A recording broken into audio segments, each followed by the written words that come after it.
यदि परम सत्य तूने पा भी लिया तो तेरा विश्वास करेगा कौन? तो बुद्ध के सिंहासन पर गए, इतना अहंकार तुझमें जागा कैसे है? मैं स्वयं धरती को अपना साक्षी बनाता। आज ये पृथ्वी साक्षी होगी कि सिद्धार्थ ने मारा को कैसे पराजित किया। ये पृथ्वी प्रतीक है कि हम दो विपरीत विचारधाराओं के बीच स्थिर हो सकते हैं, अंतर में और बाहर भी। सुख और दुख एक ही सिक्के के दो रूप। जब सुख की कामना का अंत हुआ तो दुख का भय समाप्त हुआ। जीवन का उद्देश्य हर जीव को विचरना है, उसे अपनी चेतना जगाना है।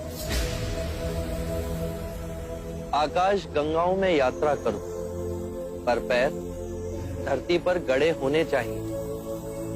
मैंने पा लिया है सुख दुख, रात दिन, अच्छा बुरा, मन और माया का खेल, परंतु उसके बीच एक मध्य बिंदु है, वही जीवन का स्रोत है और वो हर मनुष्य की चेतना में, कहीं बाहर नहीं।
जो सिद्धार्थ नश्वर था वो तुम नहीं, तुम बुद्ध हो, अविनाशनीय बुद्ध। बुद्ध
अब तक अनेकों फूलों की वर्षा मुझ पर हुई, पर आज पहली बार मैंने एक फूल को जाना, अंतरसात किया।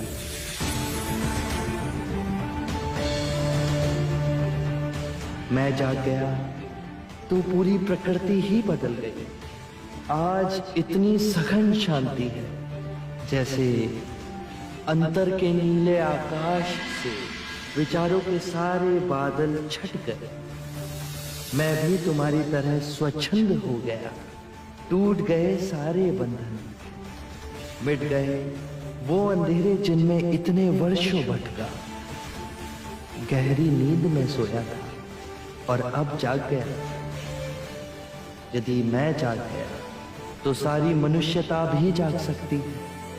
सब जाग जाएं तो पृथ्वी पर शांति और सुख का नया अध्याय शुरू होगा।